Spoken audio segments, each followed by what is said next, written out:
Supreme court के पंच परमेश्वरों ने 3 तलाक के मुद्दे पर सुनवाई शुरू कर दी है। इस विवादित मुद्दे पर सुप्रीम कोर्ट ने जो संविधान पीठ बनाई है उसमें 5 अलग अलग धर्मों के जज शामिल हैं। इस बेंच की अध्यक्षता कर रहे हैं सुप्रीम कोर्ट के मुख्य न्यायाधीश JS खेहर। सुप्रीम कोर्ट यह तय करेगा कि 3 तलाक का अधिकार धार्मिक स्वतंत्रता से जुड़े मौलिक अधिकार के दायरे में आता है या नहीं।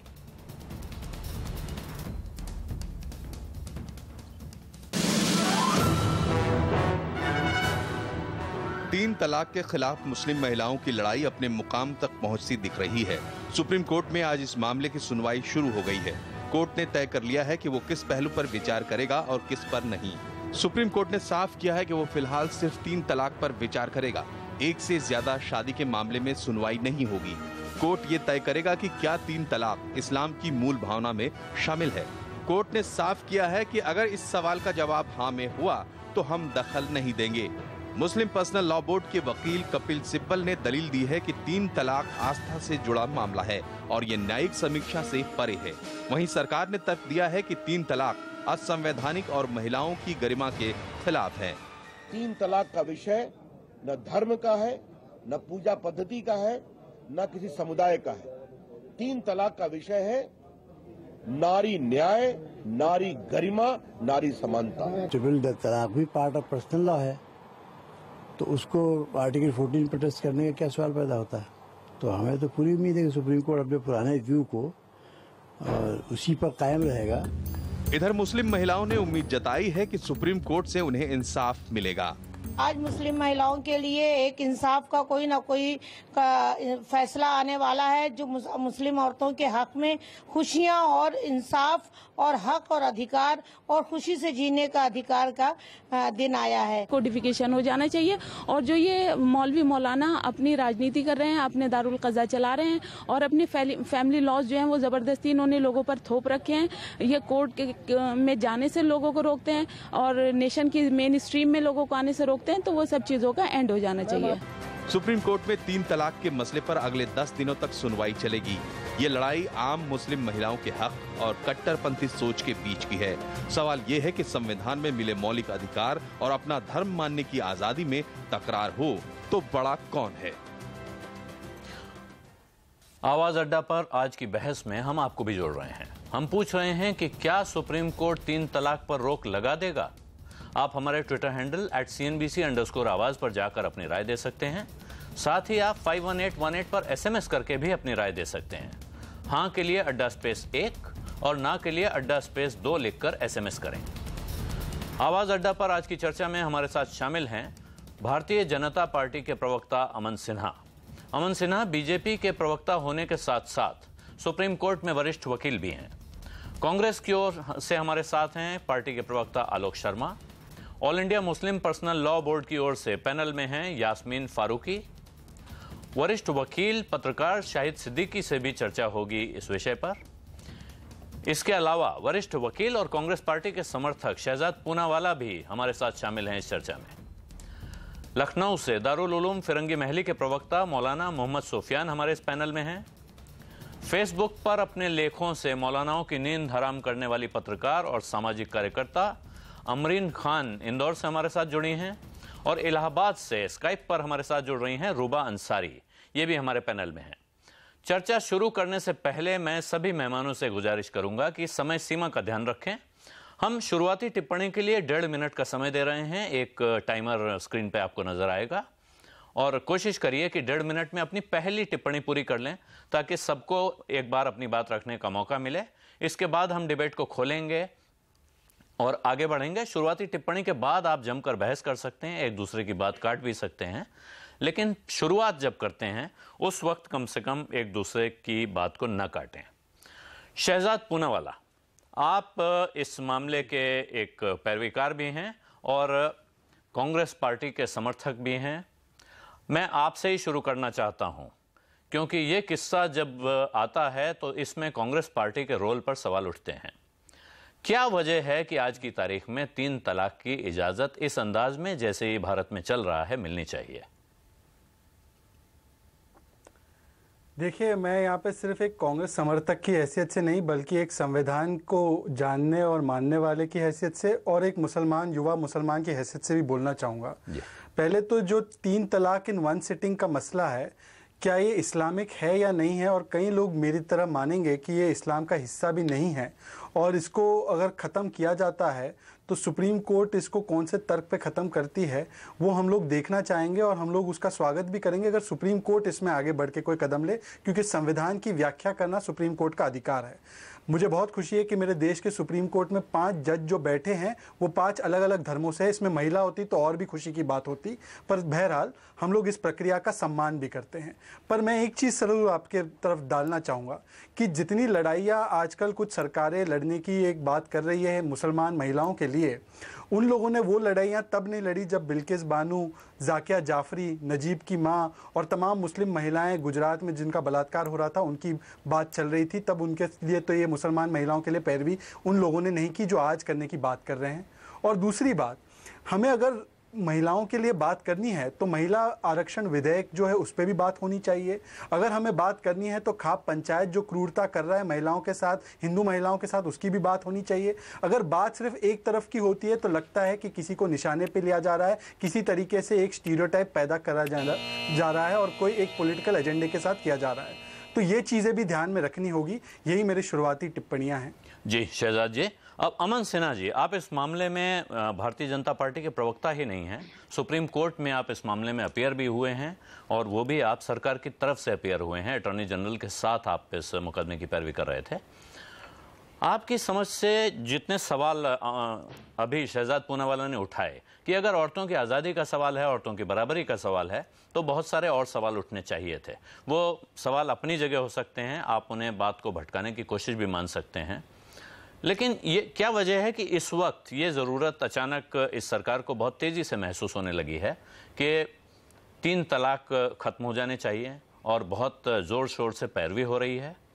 और क्यों नहीं माना जाना चाहिए? अगर इंसान को अपनी धार्मिक आज़ादी है और वो अधिकार है उसका, तो इस 3 तलाक को, और अगर वो 3 तलाक इस्लामी रवायत के मुताबिक हों, एक सिटिंग में ना हो, तो उनको क्यों नहीं माना जाना चाहिए?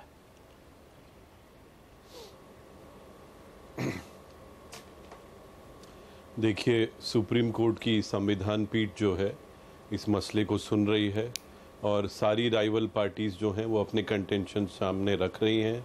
आज भी बहुत लंबी बहस रही पूरे दिन और अगले हफ्ते तक इसमें सुनवाई होगी, सभी पक्षों को सुना जाएगा और भारत सरकार का अभी उसका टर्न नहीं आया है। अगले वीक से वो आर्गूमेंट्स ओपन करेंगे और तब अपना रुख स्पष्ट करेंगे। पर स्पष्ट रूप से ये कहना पड़ेगा कि कोई भी पर्सनल लॉ या किसी भी तरह की कोई व्यवस्था हमारे मौलिक अधिकार या जो संविधान के अनुच्छेद हैं उनके ऊपर जाके नहीं हो सकती। कोई भी किसी तरह की व्यवस्था या कानून किसी महिला के मौलिक अधिकार के हनन में, उसके वायलेशन में नहीं हो सकता। और बेसिक जो राइट टू लाइफ, आर्टिकल 21 में right to live life with dignity, article 14 में राइट टू इक्वालिटी, इन सब के कॉन्ट्रोवेंशन में कोई पर्सनल लॉ भी सस्टेन नहीं कर सकता है। कई बार सुप्रीम कोर्ट पहले भी कह चुकी है। पर मुझे लगता है क्योंकि संविधान पीठ अब सभी तरफ से सभी आर्गूमेंट सुन रही है, तो वो उस पर न्यायोचित फैसला करेंगे और हम सबको पूरा विश्वास और भरोसा है अपनी न्यायपालिका में। जहाँ तक मुझे लगता है सरकार का प्रश्न है, सरकार से रुख पूछा गया, जो वैधानिक, जो संवैधानिक और जो लीगल पोजीशन थी, सरकार ने उसको स्पष्ट किया। और मुझे लगता है कि ज़्यादातर जितने भी लोग यहाँ पे पैनल में भी हैं या कोर्ट में भी हैं, वो इस बात को समझते हैं और मानते हैं कि जो ट्रिपल तलाक की पद्धति है वो गैर संवैधानिक भी है, शायद इस्लाम धर्म में इसका मैंडेट भी नहीं है और कोर्ट इस पे अपना फैसला सुनाएगा, उसका इंतज़ार करना चाहिए। जी मौलाना मोहम्मद सुफियान निज़ामी, सुप्रीम कोर्ट जिस सवाल पे विचार कर रहा है उसमें जो कोर क्वेश्चन है वो ये है कि क्या 3 तलाक का जो तरीका है, जो रवायत है, ये इस्लाम के मूल भाव के, इस्लाम की रूह के नज़दीक है? क्या ये इस्लाम की मूल भावना में शामिल है? कोर्ट का कहना है कि अगर ऐसा पाया गया कि ये इस्लाम के मूल में शामिल है तो उसके बाद अदालत इस मसले पर आगे सुनवाई नहीं करेगी। अगर सवाल का जवाब ना में आया तब सुनवाई आगे बढ़ेगी। आपके हिसाब से क्या 3 तलाक इस्लाम की रूह में शामिल हैं? देखिए, सबसे पहले तो मैं आपको ये बात बता दूं कि ट्रिपल तलाक इन वन गो बिल्कुल उसको नाजायज करार दिया गया है, गलत करार दिया गया है। लेकिन वही सवाल है कि ये अगर कोई देता है तो वाक़ई हो जाती है। बहुत सारी चीज़ ऐसी हैं जो गलत हैं लेकिन उनके करने से गुनाह होता है और वो गलत होती हैं। देखिए, कुरान, हदीस और जो हमारी फ़िक़्ह की किताबें हैं उनका एक मुत्तफ़िक़ा फ़ैसला है कि ये कुरान और हदीस से साबित अमल है। इसीलिए जो अभी सुप्रीम कोर्ट में बात चल रही है, ऑनरेबल सुप्रीम कोर्ट ने जो बात कही है कि इसको देखा जाएगा, तो हमारे जो पर्सनल लॉ बोर्ड है वो इसको मजबूती से रख रहा है और जो हमारी ऑथेंटिक बुक्स हैं उनके हवाले से सुप्रीम कोर्ट तक ये बात पहुंचाई जाएगी कि ये मसला कुरान और हदीस से साबित है और ऐसे वाक़यात हुजूर के दौर में और उसके बाद की ज़िंदगी में पेश आए हैं। बस सवाल इस बात का है कि जो हमारे चाहे वो 4 स्कूल ऑफ थॉट हों, 4 सेक्ट हों या जितने भी लोग हों, इन्होंने ट्रिपल तलाक इन वन गो को माना है लेकिन उसको बेहतर करार नहीं दिया गया है।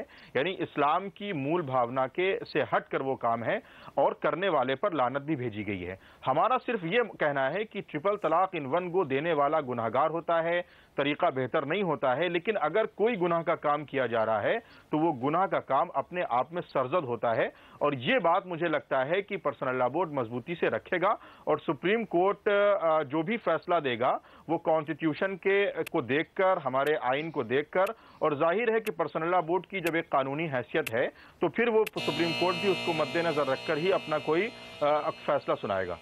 जी, मैं यास्मीन फारूकी के पास जाना चाहूँगा। यास्मीन जी, ये सवाल उठ रहा है कि all India Muslim Personal Law board इस बात को उठा रहा है, जैसा अभी मौलाना ने कहा कि ये लानत भेजी जाती है उस पर जो ट्रिपल तलाक इन वन गो देता है, एक बार में 3 तलाक कह देने वाले पे लानत भेजी जाती है। इसके बावजूद आप ये कहने को क्यों तैयार नहीं हैं कि ये एक बार में 3 तलाक जो हैं इसे तलाक न माना जाए, ये नाजायज़ है और इसे अगर कानून रोकता है तो मुस्लिम पर्सनल लॉ बोर्ड को वहाँ कानून के साथ खड़े होने के बजाय उसके खिलाफ खड़े होने की ज़रूरत क्यों महसूस हो रही है? पहली बात तो जैसा कहा गया है, अभी सबने ही कहा है कि तलाक एक नापसंदीदा चीज़ है, बुरी चीज़ है। लेकिन जब बिल्कुल ताल्लुकात ऐसे हो जाएं कि नहीं रहने लायक हैं तो तलाक होनी चाहिए कि वो सुकून से दोनों हस्बैंड वाइफ अपनी ज़िंदगी गुजार लें। अब मसला यहाँ 3 तलाक का है। 3 तलाक को कोई भी पसंद नहीं करता कि एक साथ दी जाए, लेकिन कहीं ना कहीं आप ये सोचें कि सरकमस्टेंस ऐसे बन गए हैं कि 3 तलाक एकदम से अगर कोई जोश में है, गुस्से में है, मारने की पोजीशन पे आ गया है या जलाने की पोजीशन पे आ गया है, तो उस वक्त जान से ज़्यादा बेहतर है कि 3 तलाक है, पहली बात। दूसरी बात यह है कि हम हिंदुस्तान में, आपको पता है कि लॉ किस तरह, मैं कोई उसकी बुराई नहीं कर रही हूँ ना गलत कह रही हूँ, लेकिन कोर्ट में कितने कितने साल औरतें रगड़ती हैं, परेशान होती हैं, उनके पास उतना पैसा भी नहीं होता है जो बर्बाद करें। कभी कभी हम ऐसा भी होता है कि किसी औरत को ये होता है कि भाई मुझे तलाक चाहिए, मैं इस आदमी के साथ नहीं रहने चाहती, तो कोर्ट में जाने के बजाय घर में बैठ के वो सलाह मशवरा करके उसको तलाक दिलवा दी जाती है, उसका वो रुक जाएगा। चौथी बात यह है कि एक औरत का सेल्फ रेस्पेक्ट को भी तो कुछ सोचा जाए ना, कि कोई आदमी अगर एक साथ 3 तलाक दे रहा है तो वो कहीं ना कहीं उसके दिमाग में उस औरत की कोई इज्जत नहीं है। क्या ज़बरदस्ती रहना चाहता है क्या कोई उसके साथ? तो मसला वही है कि 3 तलाक ज़रूरतन अगर इस्तेमाल की जाए तो वो राइज होना चाहिए, लेकिन उसका चलन नहीं होना चाहिए। दूसरी बात यह है कि अगर यही चीज़ अगर देखी जाएगी तो राजस्थान में झगड़ा निपटाना है, औरतों को अगर हमदर्दी करना है तो राजस्थान में एक होता है झगड़ा निपटना, एक औरत दूसरे घर में चली जाती है, दूसरे से तीसरे में चली जाती है। नहीं, ये देखिए यास्मीन जी, एक तो समय, एक तो वक्त जा रहा है, दूसरी बात यह है कि हम और बहुत सारे मसलों पे बात कर सकते हैं और ये दरअसल ये हमारी डिबेट में अक्सर ये बात आती है कि जब कोई आदमी एक सवाल उठाता है तो उससे पूछा जाता है कि तुम वो सवाल क्यों नहीं उठा रहे हो। वो सवाल जब उठेगा तब उसका सवाल जवाब होगा। नहीं उठा रही हूँ, औरतों से हमदर्दी की बात कर रही हूँ आपसे कि हमदर्दी सारी औरतों से करो ना। बिल्कुल करनी चाहिए, इसमें क्या शक है कि हमदर्दी सारी औरतों से होनी चाहिए। सबसे करो। एक मुसलमान औरतों के लिए एक बार गुजरात में आप मार रहे हो। अच्छा, मैं एक सवाल आपसे कर रही हूँ कि तलाक हो गई जिन औरतों को, वो जो शोर मचा रही हैं, उन बेचारियों, चलिए आज आपका डिसीजन भी आ गया, उन औरतों के लिए गवर्नमेंट कुछ करने का सोच रही है क्या? वो भी सामने लाए कि भाई अगर जिन्हें औरतों को तलाक हो गई उन्हें फ्री लोन मिल रहा है। एक मेरा सजेशन बहुत अहम है जो जरूर सुन लीजिए। अगर आप इतना मुस्लिम औरतों को और इतनी ख्वातीन से बहुत हमदर्दी रखते हैं, मैं एक सजेशन देना चाहूंगी कि ऐसा लॉ पास कर दीजिए कि अगर कोई मुसलमान पेरेंट्स अपनी बेटी को नहीं पढ़ाता है उसे सजा मिलेगी। आप देखिए फिर तलाक का मैटर कैसे नहीं खत्म हो जाए। कोई मैटर ही नहीं रहेगा जब औरत इतनी समझदार होगी और पढ़ी लिखी होगी, ना वो बेकार आदमी से शादी करेगी सुझाव आप दे और रही ना हैं। तलाक। ये बहुत अच्छा सुझाव दे रही हैं आप। और अब मैं इस बहस में शामिल करना चाहता हूं रूबा अंसारी को। रूबा को मैं एक नौजवान मुस्लिम नहीं कहूँगा, मैं उसको नए दौर की एक लड़की कहूँगा जो हिंदुस्तान के हर मसले पे अपनी राय रखती हैं। रूबा, आपने अब तक जो सुना, इसके बाद आप अपनी टिप्पणी क्या करना चाहेंगी? तो मेरा बस यही कहना है कि ये तलाक मसला ये नहीं है कि 3 तलाक के बाद तलाक हुआ या नहीं हुआ। मसला ये है कि जो आप 3 तलाक दे रहे हैं उसके बाद हमारी जो औरतें हैं उनकी क्या पोजीशन है, वो उसके बाद जो हालत हो रही है उनकी, तो उसका जिम्मेदार कौन है? या तो फिर आप एक तय कर दीजिए कि जो 3 तलाक दे रहे हैं जो मर्द, वो एक हिस्सा दे दे उन्हें अपनी प्रॉपर्टी से, या फिर एक उनकी आय का एक हिस्सा उनके लिए तय कर दें कि इसके बाद ये इन्हें मिलेगा 3 तलाक के बाद, ताकि उन्हें कोई प्रॉब्लम ना हो उसके। और दूसरी चीज ये कि सबसे हमारी जो मुस्लिम औरतें हैं, क्योंकि बहुत ज्यादा हम लोग क्या पर्दा रखा जाता है तो पढ़ाया नहीं जाता बहुत ज्यादा उन्हें, तो शायद उसकी वजह से भी मसला आता है। तो मुझे लगता है कि जो पेरेंट्स हैं मुस्लिम पेरेंट्स, तो सबसे पहले जो शिक्षा है, जो हमारा मूल अधिकार, हमारा मौलिक अधिकार है, तो लड़कियों के लिए वो सारी जो चीजें हैं वो उन्हें अवेलेबल करा दे, ताकि अगर मान लीजिए तलाक हो भी जाता है तो वो अपने पैरों पे एटलीस्ट खड़ी होंगी, तो उन्हें बहुत ज्यादा प्रॉब्लम नहीं होगी 3 तलाक से। क्योंकि 3 तलाक तो सुविधा ही है, हमारे कॉन्स्टिट्यूशन भी देती है, बट किसी एक के पास नहीं होना चाहिए। जैसे कि मर्द 3 तलाक देके औरतों को अपने घर बेदखल कर देते हैं अपनी लाइफ से, तो ये नहीं होना चाहिए। मुझे लगता है कि दोनों की रजामंदी से होनी चाहिए। जिस तरह दोनों की रजामंदी से निकाह होता है, उसी तरह गवाहों के बीच 3 तलाक होने चाहिए। जी रूबा की आवाज़ अब नहीं आ रही है। अमरीन खान, आपका भी एक टेक इस पे होना चाहिए। ये बात यास्मीन फारूकी ने भी कही, रूबा अंसारी ने भी कही कि अगर लड़कियों को पढ़ाया लिखाया जाएगा तो शायद ये समस्या जितनी बड़ी दिख रही है उतनी बड़ी नहीं रह जाएगी। और क्या ये सही है कि सरकार को इस मसले में पढ़ने में या इसमें इतना जोर देने के बजाय जोर इस पे देना चाहिए कि वो पढ़ाई लिखाई ज़रूरी बना दें, एसेंशियल बनाएं, जो माँ बाप अपने बच्चों को न पढ़ाएं? जैसे इंग्लैंड में 2 से 16 साल का कोई बच्चा अगर घर में पाया जाता है, स्कूल नहीं जाता है, तो सरकार उस बच्चे को उठा ले जाती है, वो उन पेरेंट्स से ले लिया जाता है। इस तरह का कोई इंतजाम आपको लगता है हिंदुस्तान में होगा तो हालात ज़्यादा तेज़ी से सुधरेंगे?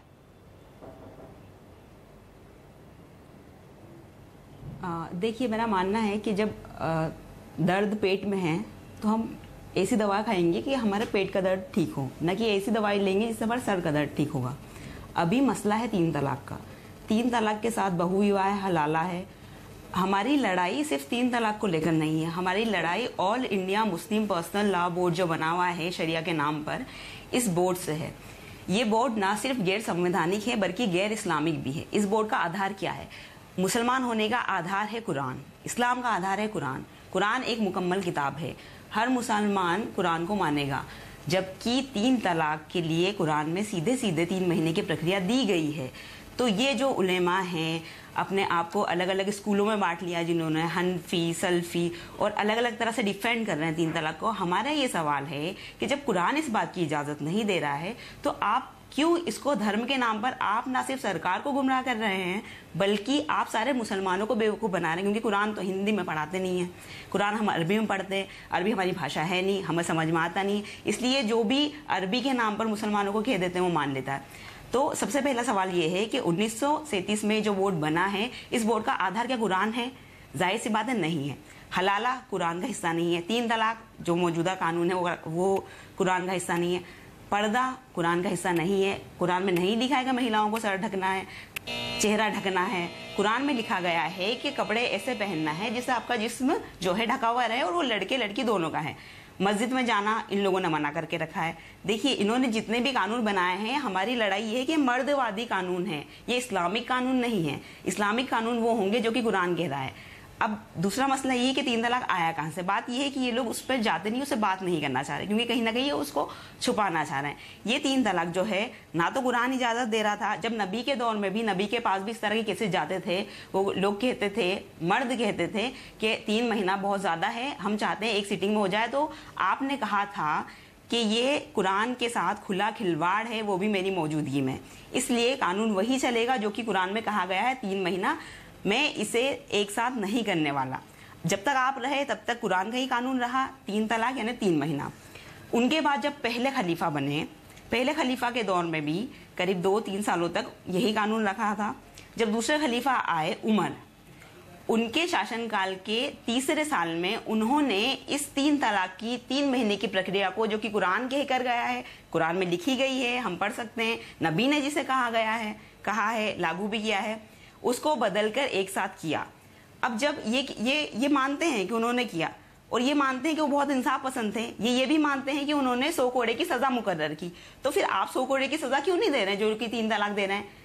देखिए, आप तलाक दे रहे हैं शरिया के हिसाब से। शरिया कौन सी है? कुरान पर नहीं है, नबी पर नहीं है, एक खलीफा पर आधारित शरिया है, जो कि एक इमाम अबू हनीफा ने लिखी है। उनको आप मान रहे हैं, मुसलमानों को आप बेवकूफ बना रहे हैं ये कह करके ये कुरान है, ये नबी है, जबकि ऐसा कुछ भी नहीं है। जी अमरीन, आप कह रहे हैं संवैधानिक देश, क्योंकि वक्त से काफी आगे निकल गई, लेकिन आप बातें रिलेवेंट कर रही थी, इसलिए मैंने रोका नहीं। अब आलोक शर्मा, मैं आपके पास आना चाहता हूँ। यहाँ एक सवाल ये भी उठा कि वो मुस्लिम महिलाएं जिनको तलाक दे दिया जाता है, उनको कई बार मुकदमा लड़ने का उनके पास पैसा नहीं होता है, साधन नहीं होते हैं। ऐसी एक गरीब औरत सुप्रीम कोर्ट तक गई थी अपनी लड़ाई लेकर। सुप्रीम कोर्ट ने उसके हक में फैसला सुनाया था, और उसके बाद कांग्रेस पार्टी ने संविधान में संशोधन करके उस फैसले को पलट दिया। शाहबानो मामले से ही ये मसला दरअसल बहुत बुरी तरह बिगड़ा है, तब से ये पॉलिटिसाइज हुआ है। आज कांग्रेस पार्टी की क्या पोजीशन है इस मसले पर? देखिए, मैं समझता हूँ शाहबानो का जो मैटर रहा है वो पूरे देश के सामने था, और कांग्रेस पार्टी हमेशा से महिलाओं के हकों की बात करती है। वहाँ किस तरह से जेंडर इक्वलिटी हो, महिलाओं को किस तरह से इक्वल जस्टिस मिले, राइट्स मिले उनको, कांग्रेस पार्टी ने सदैव उसका काम किया है। लेकिन कांग्रेस पार्टी कन्फ्रंटेशन से ये चीज़ नहीं चाहती है। आपसी सहमति से किस तरह से ऐसे रास्ते बने जिससे किसी भी समाज के अंदर भेदभाव ना हो। कांग्रेस पार्टी का ट्रिपल तलाक को लेकर ये नजरिया है। भारतीय जनता पार्टी आज जिस रूप में उसको देखती है, किस तरह से पोलराइजेशन हो, किस तरह से समाज के अंदर ही डिवीजन पैदा किया जाए, वो नजरिया है। आज मैं केवल ये कहना चाहता हूं कि भारतीय जनता पार्टी के जो तमाम लोग इतिहास में रहे हैं, जनसंघ रहा हो, श्यामा प्रसाद मुखर्जी साहब रहे हों, हिंदू सक्सेशन बिल, हिंदू जितने भी कोर्ट बिल्स आए थे, उनका जिस तरह से विरोध किया था, वो भारतीय जनता पार्टी आज भूल गई है। आज बड़ी बड़ी बात न्याय, गरिमा, समानता और तमाम तरह की बात होती है, लेकिन ये वही भारतीय जनता पार्टी है जिसने शारदा एक्ट, जो चाइल्ड मैरिज के लिए था हिंदुओं के अंदर, उसको रोकने के लिए था, उसका भी विरोध किया था। किस तरह से राउ कमेटी के ऊपर पत्थर बरसाए थे हिंदू महासभा ने और जनसंघ ने, ये पूरे देश को मालूम है। आज का जो विषय है कि वास्तव में ये एक सामाजिक बुराई है, ये संविधान के तहत है, ये शरिया के तहत है, ये न्यायालय में मैटर है। न्यायालय जो भी फैसला लेगा, कांग्रेस पार्टी उसके साथ खड़ी हुई है। अगर हमने इतना गलत किया था तो आज 3 साल हो गए भारतीय जनता पार्टी को, वो अगर किसी भी कानून को लाना चाहते थे तो ऑर्डिनेंस के जरिए भी ला सकते थे, लेकिन पूरा माहौल बनाया जा रहा है। एक तरफ मोदी साहब कहते हैं कि साहब इसके ऊपर किसी भी तरह की राजनीति नहीं होनी चाहिए, मुस्लिम जो धर्मगुरु हैं, समाज है जो वहां पर वयोवृद्ध हैं, वो बैठकर इस मसले को हल करें। तो मैं समझता हूं मोदी साहब की सलाह को पूरे बीजेपी को मानना चाहिए। जी, मैं अब बहस को खोलूं, इससे पहले आखिरी टिप्पणी चाहिए होगी। शाहिद सिद्दीकी साहब बहुत देर से जुड़े हुए हैं, सबकी बात उन्होंने सुन ली है। शाहिद भाई, आप तो समाज के हिस्सा भी हैं, आप पत्रकार भी हैं जो दूर से बाकी समाज को देखते हैं, पॉलिटिक्स को आपने बहुत नज़दीक से देखा है। आज के हालात को आप कैसे एनालाइज करेंगे? हम किधर जा रहे हैं और हमें किधर जाना चाहिए? देखिए, इसमें 2 बातें हैं। पहली बात तो तलाक का इस्लामी पहलू है, उस पर सबने बहुत बात कह दी है। मैं भी अरसे से ये कहता रहा हूं कि ट्रिपल डिवोर्स इन अ गो, यानी एक नशिस्त में 3 तलाक जो हैं वो गैर कुरानी हैं, और उसके ऊपर मुख्तलिफ बहस हो सकती है। लेकिन अगर आप एक 22 इस्लामी मुल्कों को देखें तो क्या वो गैर इस्लामी काम कर रहे हैं? नहीं, यकीनन नहीं कर रहे हैं। उनके पास दलाल हैं, उस दलाल में मैं जा सकता हूं, लेकिन उसमें वक्त ज़ाया होगा। बहुत सारे दलाल हैं जिससे मैं साबित कर सकता हूं कि ये गैर इस्लामी और गैर कानूनी है इस ट्रिपल डिवोर्स। दूसरा ये कि ट्रिपल डिवोर्स को उलमा ने बर्दाश्त किया कि नशे की हालत में तलाक दे दे, फेसबुक पे तलाक दे दे, SMS के जरिए तलाक दे दे, कोई यहां से शादी करके चला जाता है सऊदी अरब में या कुवैत में, वहां से तलाक लिखकर भेज देता है, तलाक मान लेते हैं। तो उलमाए कराम ने इस सारी चीज को बर्दाश्त किया और इसको प्रमोट किया, बजाय इसके कि वो इसके खिलाफ उठकर खड़े होते और कहते कि ना, ये हम बर्दाश्त नहीं करेंगे। क्योंकि इस्लाम के दौर में तो ये फेसबुक के ऊपर और मोबाइल फोन के जरिए ट्रिपल डिवोर्स नहीं दी जा रही थी। दूसरी बात मैं कहूंगा कि इसके साथ ट्रिपल डिवोर्स के मसले को राजनीति के लिए भी बड़े पैमाने पर इस्तेमाल किया जा रहा है। हालांकि प्रधानमंत्री ने पहले भी कहा और कल भी फिर इस बात को उन्होंने रिपीट किया है कि इसके ऊपर राजनीति नहीं होनी चाहिए, लेकिन अफसोस की बात यह है कि बीजेपी भी इसके ऊपर राजनीति कर रही है, दूसरी पार्टियां भी राजनीति कर रही हैं। मुसलमानों के हर मुद्दे को बजाय इसके कि उनके अंदर एक सोशल चेंज का मुद्दा हो, हम जैसे लोग जो सोशल चेंज लाना चाहते हैं, हमारे हाथ काट दिए जाते हैं जब इस पर राजनीति ले आई जाती है और इसको राजनीतिक एक जो हथियार बनाया जाता है किसी को पोलराइज करने के लिए। तो जो पोलराइज करने का जो ये राजनीतिक खेल हो रहा है, ये मैं समझता हूं कि गलत है और इससे महिलाओं को नुकसान पहुंचाया जा रहा है। मुस्लिम महिलाओं की हमदर्दी नहीं है, ये मुस्लिम समाज को कटघरे में खड़ा करने की कोशिश है और ये कोशिश जो है मुस्लिम महिलाओं के विरोध में है, ये मुस्लिम महिलाओं के हक में नहीं है, मुस्लिम महिलाओं के हक में। लेकिन इसके लिए उलमा भी जिम्मेदार हैं। उलमाए कराम को आगे बढ़ के कहना चाहिए था कि इस ट्रिपल डिवोर्स को हम पसंद नहीं करते, इसे जो है बदलना चाहिए, इस ट्रिपल डिवोर्स नहीं मानी जाएगी। और नतीजा ये होता है कि जो मुखालफिन हैं, जो आज समाज को बांटने की कोशिश कर रहे हैं, उनके हाथ धरे के धरे रह जाते, उनके हाथ से निकल जाती, पूरा खेल निकल जाता। लेकिन उलमाए कराम ने उनके हाथ में हथियार दिया है। तो उलमाए कराम को और मुस्लिम दानिश्वरों को सामने आना चाहिए, मुस्लिम सोशल जो समाज जो है, सिविल सोसाइटी है, उसको आगे आना चाहिए और आके महिलाओं के सिर्फ इस मामले पे नहीं बल्कि जितने भी मामलात में महिलाओं को कोने में खड़ा किया जा रहा है वो इस्लामी नहीं है, लेकिन इस्लाम के नाम पे हो रहा है। जो मेल शॉविनिस्ट सोसाइटी है वो महिलाओं को दबा रही है और बहाना कर रही है कुरान और इस्लाम का। इस तरह से इस्लाम और कुरान की बदनामी का जरिया बन रहे हैं ये लोग कि जो इस्लाम के नाम पर महिलाओं को कुचलते हैं। ये इस्लाम के साथ दोस्ती नहीं है, ये इस्लाम के साथ दुश्मनी है। इसलिए मैं ये कहता हूं कि उलमाए कराम को और तमाम लोगों को आगे आके इस पे एक इनिशिएटिव लेना चाहिए और सुप्रीम कोर्ट का फैसला आएगा ही, उसके साथ उस फैसले में अगर अच्छा फैसला आता है जैसा कि मुझे लगता है तो उसका समर्थन करना चाहिए। मौलाना निजामी, ये सवाल आपकी तरफ घूम रहा है और आपसे एक सवाल मैं जोड़ूंगा। जो पहले कहा गया कि अगर आप मानते हैं कि ट्रिपल तलाक इन वन सिटिंग ठीक नहीं है तो उसके लिए अगर 100 करोड़ की सजा बताई गई है, अगर आप कहते हैं कि उस ट्रिपल तलाक एक सिटिंग में हो गया तो उसे मानना होगा, तो साथ में 100 करोड़ लगाने की सिफारिश आप क्यों नहीं कर रहे हैं? देखिए, जो बात हमने शुरू में कही थी, मैं बात वो दोहरा रहा हूं और उसके आगे बात जोड़ूंगा। देखिए, पर्सनल लॉ बोर्ड ने अपनी बात वहां पर रखी है और पर्सनल लॉ बोर्ड बता रहा है कि किस किस बुनियाद पर तलाक हो सकती है और गैर शरई तरीके से या बगैर किसी शरई उज़्र के अगर कोई तलाक देता है तो अभी लखनऊ के इजलास में पर्सनल लॉ बोर्ड ने ये क्लियर किया है कि उसका सामाजिक बाइकआउट होना चाहिए। अब फिर हम पर सवाल हुए कि हमें अथॉरिटी किसने दी, हम सामाजिक बाइकआउट किस हैसियत से कर सकते हैं। तो हमारा सिर्फ ये कहना है कि जब हम इस मसले को देखते हैं तो हमें ये नजर आता है, लगता है कि मुसलमानों का सुबह उठकर सबसे पहला काम यह है कि वो अपनी बीवी को ट्रिपल तलाक देते हैं और इस नजरिए से इसको मंजर आम पर लाया जा रहा है। हालांकि आप हमसे बेहतर जानते हैं कि सेंसस 2011 के मुताबिक मुसलमानों में तलाक का तनासुब अदर कम्युनिटीज के मुकाबले में कम है और जहां पर जो लोग कानून शरीयत का गलत इस्तेमाल कर रहे हैं या कोई फेसबुक पर तलाक दे रहा है या कोई व्हाट्सएप पर तलाक दे रहा है तो वो शरीयत का गलत इस्तेमाल कर रहा है, उससे कानून शरीयत से कोई लेना देना नहीं। वो इस्तेमाल करने वाला, शरीयत में दखल अंदाजी करने वाला, अपने पर्सनल इंटरेस्ट के लिए उसको यूज करने वाला वो गुनाहगार है।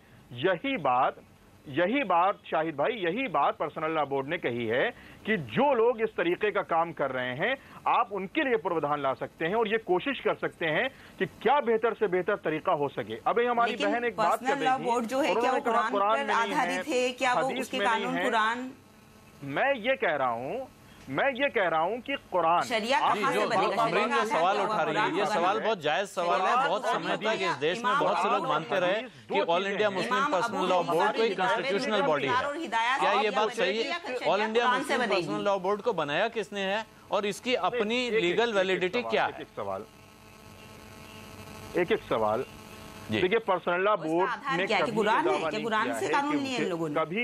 कभी नहीं, एक बात कंप्लीट कर लेने दीजिए। अगर आवाम को सुनना है तो बेहतर तरीका ये होगा कि हर आदमी अपनी बात रखे। अमरीन एक सवाल पूछ रही है, आप उनका सवाल पूरा मौलाना अमरीन एक सवाल पूछ रही है, उनका सवाल पूरा सुन लीजिए। अमरीन आप अपना सवाल कर दें, उसके बाद मौलाना को जवाब देने दें।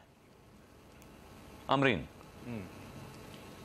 मेरा सवाल ये है कि all India Muslim Personal Law board जो बना है, क्या उसका आधार कुरान है? क्योंकि कुरान के तो कोई कानून आप मान ही नहीं रहे हैं। आपके जो कानून है वो तो एक इमाम अबू हनीफा के बनाए कानून है, जो कि दूसरे खलीफा उमर बिल्कुल मैं जवाब दे रहा हूँ, उनसे प्रभावित है, जो कि जिनकी सोच मर्दवादी थी, जिन्होंने महिलाओं के सारे अधिकार छीन लिए, महिलाओं का मस्जिदों पर जाना बंद करवा दिया, महिलाओं का मस्जिदों में नमाज पढ़ना बंद करवा दिया। गलत बात है कि अगर किसी धार्मिक पेशवा के बारे में अगर आप इस तरीके की बात करेंगी बगैर किसी बुनियाद के और बगैर किसी इल्म के, तो ये बात आगे नहीं बढ़ सकती।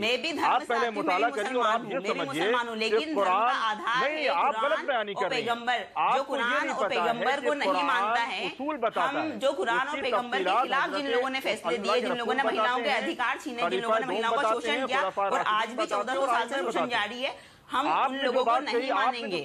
हम सिर्फ कुरान को मानेंगे और हम सिर्फ नबी को मानेंगे। अब आप किस कुरान की बात कर रहे हैं? आपने ये कह दिया कि कुरान में पर्दे का हुक्म नहीं है। पर्दे आप मुझे बताइए, क्या कुरान में ऐसा लिखा है? क्या कुरान में ये लिखा है कि मुस्लिम महिलाएं सर से लेकर पैर तक ढक के रहें?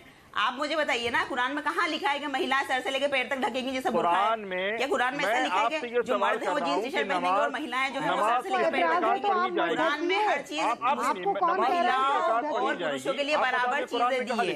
कुरान में बराबर चीजें दी है। आप कुरान लागू कीजिए ना, हम तो कह रहे हैं आप कुरान लागू कीजिए, हम तो चाहते हैं। रखा जाएगा कुरान में? जबरदस्ती कौन कर रहा है किसी पे? सब अपनी मर्जी से जी रहे हैं हिंदुस्तान में। बेबुनियाद बात आपसे किसने कहा? आप कुरान लागू कीजिए ना। आप धर्म के नाम पर बैठे हैं, आपने धर्म के नाम पर एक बोर्ड बनाया है, धर्म का आधार तो कुरान है, इस्लाम का आधार कुरान है, तो आप कुरान को मानने से क्या है? हम तो बतौर मुसलमान कह रहे हैं कि हमें कुरान चाहिए। आप कुरान के अकॉर्डिंग सारी चीजें कर नमाज का तरीका नहीं बताया है, हम मानेंगे। आप ये कहेंगे कि आजाद आप हिंदी से बताइए हम क्या मानेंगे? कुरान आप ज़कात के बारे में भी यही सवाल करेंगे? हम कह रहे हैं जी यास्मीन जी, आपसे ये सवाल नहीं पता है तो कैसे लागू? मैं कुरान की बात कर रहा हूं, कुरान क्या है? ये बात जैसे चल रही है इसमें थोड़ा सुनना समझना मुश्किल हो रहा है। मैं मुसलमानों को भी बेवकूफ बना रहे हैं। जी अमरीन जी, आप मौका दें तो मैं अब यास्मीन से अमरीन जी, मैं यास्मीन जी से एक सवाल पूछना चाहता हूँ। कुरान और हदीस का आप बेवकूफ बन रही है क्या? आप अपनी जिंदगी अपने तरीके से जी रही हैं और इस जमाने में हर औरत अपने तरीके से अपनी जिंदगी जी रही है। ये गलत बात है कि किसी पे कोई पाबंदी है। यास्मीन जी, यास्मीन जी, राजी खुशी अपनी मर्जी से होता है। यास्मीन जी, एक सवाल आपसे, मैं एक सवाल पूछना चाहता हूँ। आप एक सवाल है, अगर ऑल इंडिया हर आदमी को अपनी आज़ादी है अपनी तरह से जिंदगी जीने का, तो फिर आप कौन सी चीज़ की वकालत कर रहे हैं? ये all India Muslim Personal Law board कौन सा मुस्लिम पर्सनल लॉ चाहता है? अगर हर हिंदू को अपनी तरह से, हर मुसलमान को अपनी तरह से जीने की आज़ादी है और वो कोई गैरकानूनी काम न करें, इसके लिए कानून है, संविधान है, तो फिर all India Muslim Personal Law board क्या कर रहा है और ये क्यों बनाया गया है? देखिए, कानून की बात यहाँ हो रही है ना, all India Muslim Personal Law board का मामला है, यहाँ ट्रिपल तलाक का मामला है, जो शरन है, जो कि कॉन्स्टिट्यूशन ने हमें आज़ादी दी है। अब यहाँ सवाल ये है कि औरतों के साथ, मुस्लिम औरतों के साथ अगर आपको हमदर्दी करनी है तो बहुत सारी चीज़ें हैं जिनमें आप, सबसे पहली चीज़ एजुकेशन है, आप उनके लोन सैंक्शन कर दीजिए जो परेशान हैं। अगर आप हमदर्दी करना चाहते हैं तो सीधी सी हमदर्दी कीजिए। आप ट्रिपल तलाक की बात कर रहे हैं, आप पर्दे की बात कर रहे हैं, आप ईमानदारी से मुझे बताइए, बिल्कुल हिंदुस्तान में कौन ज़बरदस्ती मान रहा है किसी की? कोई नहीं मान रहा।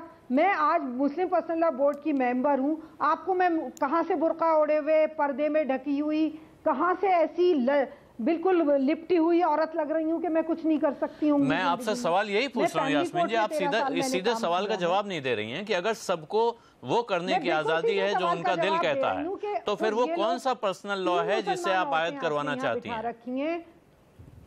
वो क्या पर्सनल लॉ है जो आयद हो जाएगा अगर हर आदमी अपने हिसाब से जिएगा? किसको बांधे हुए है? तो फिर पर्सनल लॉ किस काम का है और किस पर्सनल लॉ के लिए आप लोग पर्सनल लॉ बोर्ड बनाकर लड़ाई लड़ रहे हैं?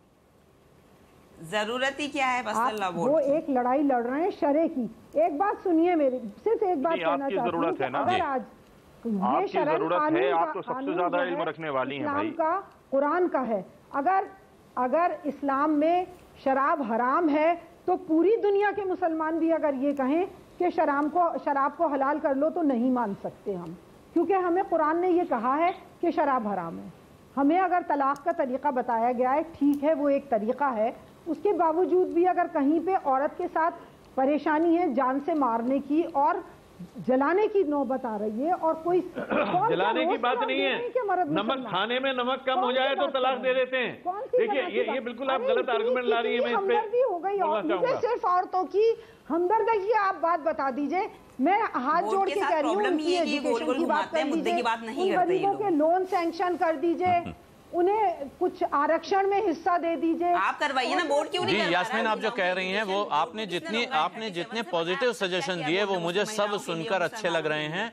अमन सिन्हा जी, आप, मेरा ख्याल है इस पर आपको एक जवाब देना चाहिए कि मुसलमान लड़कियों की पढ़ाई के लिए, उनके अगर वो तलाकशुदा औरतें हो जाती हैं तो उनकी इकोनॉमिक सपोर्ट के लिए सरकार क्या कुछ इंतजाम कर रही है? और मैं सिर्फ मुसलमानों तक मामले को नहीं रखना चाहूंगा, सभी बच्चियों की पढ़ाई के लिए और सभी तलाकशुदा औरतों के लिए इकोनॉमिक सपोर्ट के लिए क्या सरकार की तरफ से कुछ हो रहा है? आपको बताना चाहूंगा, अगर हिंदू लॉ में म्यूचुअल में तलाक है तो क्या तलाक बंद हो गई क्या? जी, अमन सिन्हा को बोलने दें और कई उनकी बात के इनिशिएटिव्स और उसके बाद शहजाद पूनावाला आएंगे। जिससे जी अमन सिन्हा, कितनी देर बोलते रहेंगी मोहतरमा? नहीं, देखिए कई इस तरह के इनिशिएटिव्स हैं, कई इस तरह के स्कीम्स हैं जिससे गवर्नमेंट सपोर्ट करती है और अपनी मुसलमान बहनों को नहीं, जिस भी धर्म के लोग हैं जो भी इस स्थिति में आते हैं उन सबको सपोर्ट करने के लिए कई इनिशिएटिव्स हैं। पर हमारा जो माइनॉरिटी अफेयर्स डिपार्टमेंट है उसके कई सारे इनिशिएटिव्स हैं, मैं अभी उसके डिटेल में नहीं जाना चाह रहा। पर यह बात ज़रूर है जो हमारी बहन अभी प्रश्न पूछ रही थी कि भाई all India Muslim Personal Law Board की क्या लीगल सैंक्टिटी है, उसका जवाब छोड़ के वो जो मैडम बोल रही थी यास्मीन जी, उन्होंने दुनिया का हर प्रश्न उठा दिया, हर एक व्यक्ति पे प्रश्न उठा दिया, पर उन्होंने स्वयं क्या किया ये नहीं बताया। मैं आपको एक चीज़ कहना चाहूँगा आलोक जी, आपने देखा अभी पैनल पे कई पॉलिटिकल लोग भी बोले, लोग कह रहे थे राजनीति की जा रही है इस पे, और अगर कोई एक पॉलिटिकल पैनलिस्ट जिसने किसी पॉलिटिकल पार्टी का नाम नहीं लिया वो मैं हूं। और भारतीय जनता पार्टी और दूसरी पार्टियों में यही अंतर है, जब हम लोग एक इशू को एड्रेस कर रहे हैं, जो एक तबका जो भारत का सबसे, आप समझिए कि समाज का एक सबसे एक्सप्लॉइटेड या पिछड़ा तबका रह गया, उसको आगे बढ़ाने की, उसको आगे लाने की कोशिश की जा रही है। तो अलग अलग पॉलिटिकल पार्टीज मिलके और इसमें अलग अलग अपने ब्राउनी पॉइंट्स लेने के लिए और अपना राजनीतिक ध्येय साधने के लिए भाजपा पे आरोप लगा रही है और इशू को नहीं एड्रेस कर रही है। मैंने किसी पॉलिटिकल पार्टी का नाम नहीं लिया, ना ही किसी पे आरोप लगाया, पर एक अच्छे इशू पे भी गलत है, आप नहीं आ सकते। आप तलाक इसी वजह से इन सारी पार्टियों को रिपीटेडली रिजेक्ट किया जा चुका है। और कांग्रेस को तो बोलने का कोई हक नहीं है, मैं बोलना नहीं चाहता। पहले शहजाद पूनावाला काफी देर से हाथ उठा रहे हैं और उसको कहना चाहते हैं, लेकिन फिर भी उसको मंजर आम पर लाने की कोशिश करने के लिए। अमन जी, आप बात संक्षेप में खत्म कर दें, उसके बाद शहजाद पूनावाला। उसने नया कानून बना दिया। आप एक महिला को उसका छोटा जो जायज हक है वो भी देने के खिलाफ है, और यहां बैठ के आप भाषण देंगे दूसरी पार्टियों को। हम दुखदाई यही बात है कि जो समाज का एक तबका सबसे पिछड़ा रह गया, हम किसी को भाषण नहीं, भाषण देना तो आप लोगों का काम है, तो अच्छे काम हर महफिल में आप भाषण देते हैं, वो हम पब्लिक को आदत पड़ गई है खेल रहे हैं। जी शहजाद पूनावाला, देश में ये ट्रिपल तलाक की व्यवस्था नहीं है, और ये स्पष्ट रूप से जैसे हमारे कई मित्र जो मुस्लिम मित्र हैं वो भी बता रहे थे कि गैर इस्लामिक है, गैर कुरानी है। मैं तो उन्हीं लोगों की बात कोट कर रहा हूँ। और जिस तरह से एक मुस्लिम महिला को उसके जितने भी अधिकार हैं, मौलिक अधिकार हैं या बेसिक मानव अधिकार है, उसका हक है। आर्टिकल 14, आर्टिकल 21 में कॉन्स्टिट्यूशन गारंटी करता है उसको ये राइट। अगर सरकार ये राइट नहीं दे पाएगी तो वो अपनी ड्यूटी में फेल करेगी, और इसीलिए सरकार इस इशू को एड्रेस करना चाह रही है। जी शहजाद पूनावाला, आप कुछ कहना चाहते हैं? कॉन्स्टिट्यूशन बेंच के सामने उसको डिसाइड करने दीजिए। ये बड़ी लंबी मन की बात हो रही है। अमन जी, अब शहजाद को बोलने दें। शहजाद, और लेकिन थोड़ा संक्षेप में रखिएगा, मुझे इसके बाद एक ब्रेक भी लेना है। जी देखिए कोई भी अच्छी बात करने की बजाय आप लोग उसको इसी तरह की चीजों में फंसा देते हैं। देखिए ये फिर से बोल पड़े, इन्हीं की मन की बात को चलाएं आप। अमन जी आप उसको जो है शहजाद को सुन लें और इधर उधर ये मुझे लगता है बड़ी नाइंसाफी है। आप बोलें, आप बात पे आए सर, मुद्दे पे आए। दो तथ्य मैं करेक्ट कर दूं। आपको कांग्रेस पे जितने आरोप लगाने शाहबानू मामले में आप लगाइए, पर आपको ये जानकारी होनी चाहिए खासकर वकीलों को कि शाहबानू का मसला जो है, जो कानून बना वो सुप्रीम कोर्ट गया था उसकी कॉन्स्टिट्यूशनल वैलिडिटी के लिए, और सन 2001 में डैनियल लतीफ़ी केस में सुप्रीम कोर्ट ने ठहराया कि वो कानून सही था। तो जो भी आरोप कांग्रेस पे लगाए जाते हैं कि उन्होंने तुष्टीकरण किया, जो भी की, वो आपको फिर सुप्रीम कोर्ट पे भी लगाना पड़ेगा। कानून सही जो है वो बस सुनिए, बात पूरी होने दीजिए, बात पूरी होने दीजिए, सुप्रीम कोर्ट बात पूरी होने दीजिए भैया, करने के लिए बात पूरी होने दीजिए।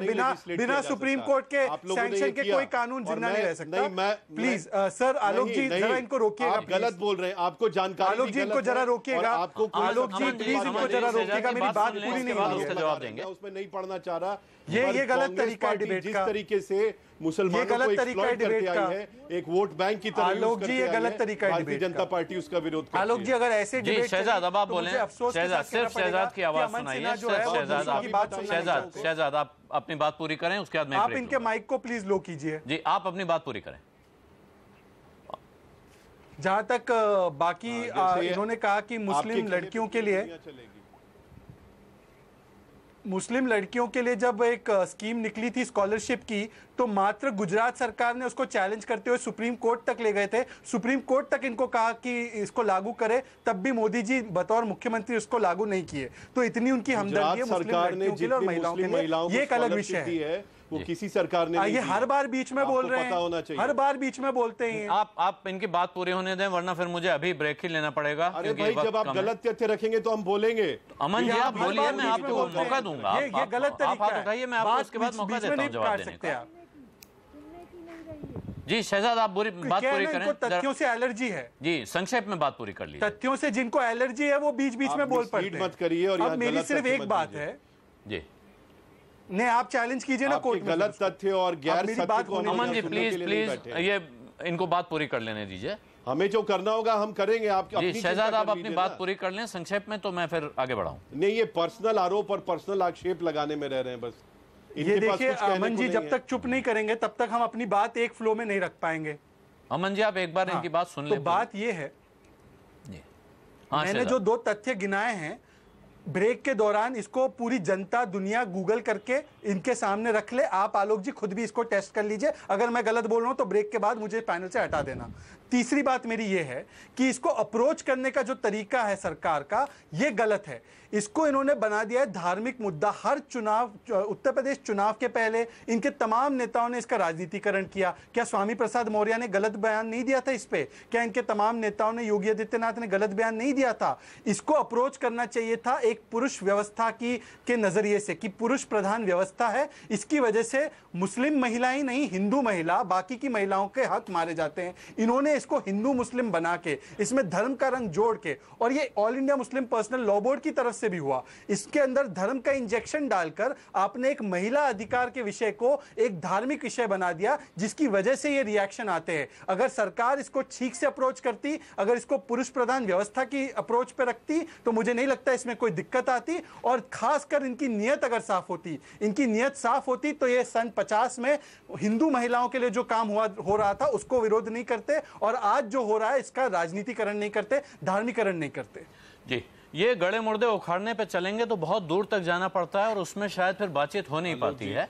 अब मुझे एक ब्रेक लेना पड़ेगा। ब्रेक के बाद जब हम लौटेंगे तो बात करेंगे कि क्या ये किस्सा इसलिए तो ज्यादा गर्म नहीं हो रहा है कि मामला इसके बाद कॉमन सिविल कोड या समान नागरिक संहिता की तरफ बढ़ता दिखता है। देखते रहिए आवाज अड्डा। लौटते हैं एक छोटे से ब्रेक के बाद।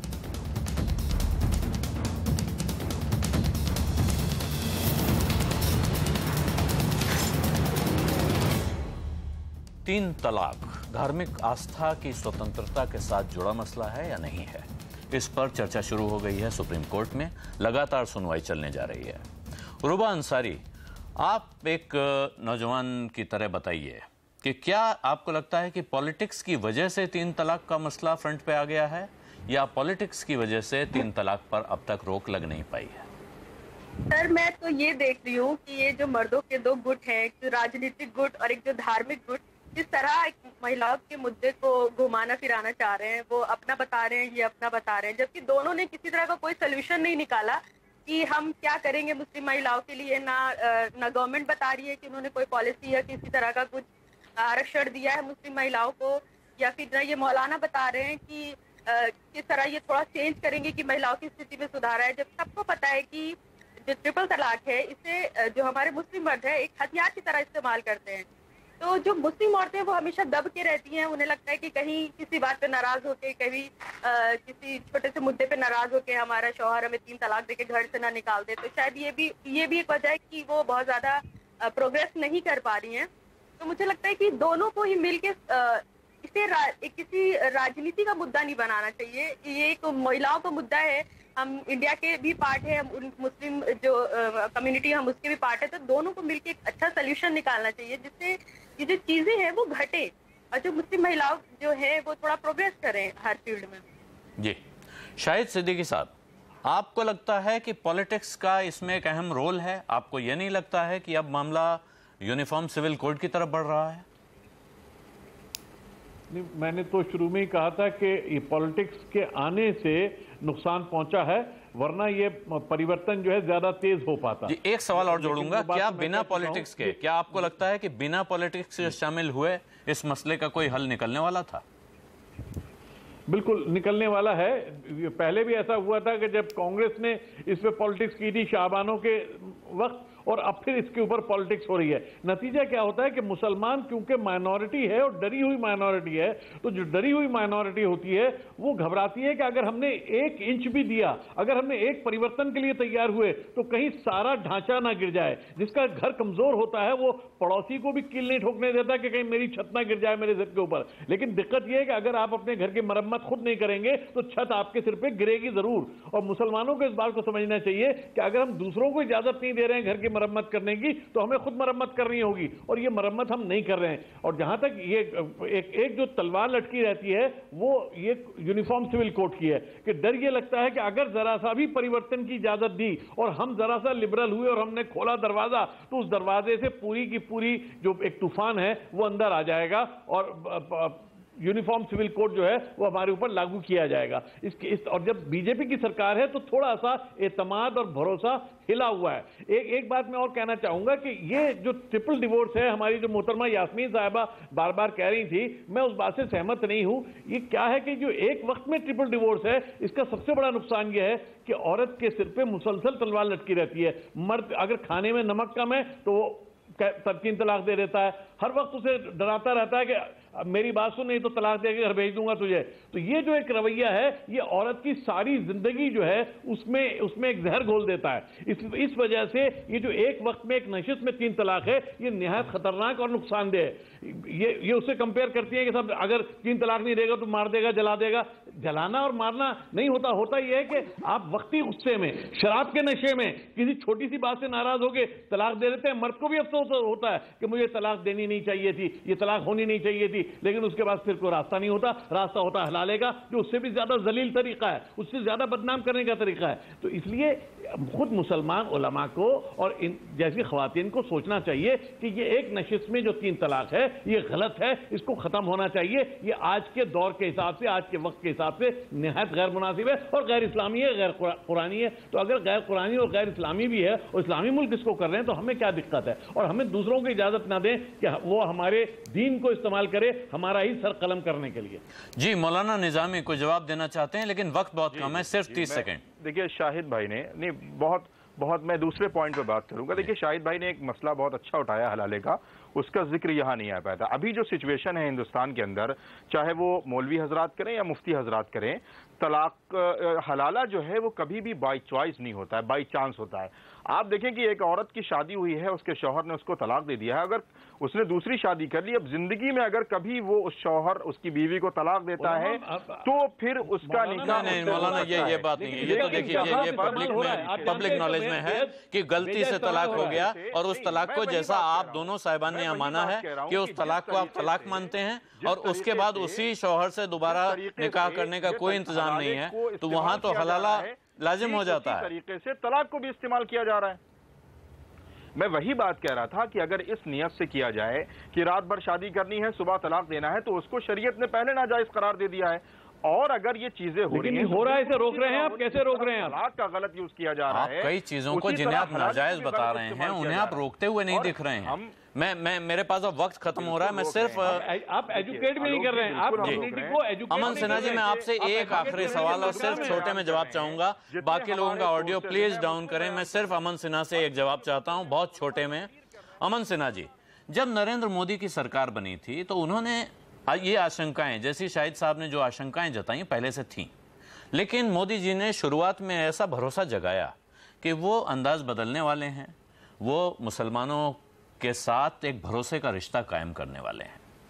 लेकिन फिर पार्टी के अंदर से, सरकार के अलग अलग हिस्सों से ऐसे संकेत आते हैं जिनसे लगता है कि मामले में पॉलिटिक्स ज़्यादा हो रही है। इसे रोकने का, इस भरोसे को जगाने का क्या तरीका आपकी तरफ से होगा? कैसे आप भरोसा जगाएंगे?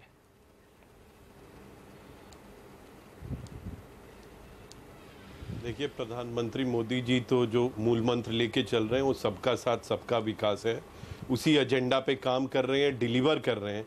इसीलिए जिस जाति, धर्म, समुदाय, सभी के लोग जो हैं वो प्रधानमंत्री मोदी जी के पीछे चट्टान की तरह खड़े हैं, पूरा समर्थन कर रहे हैं।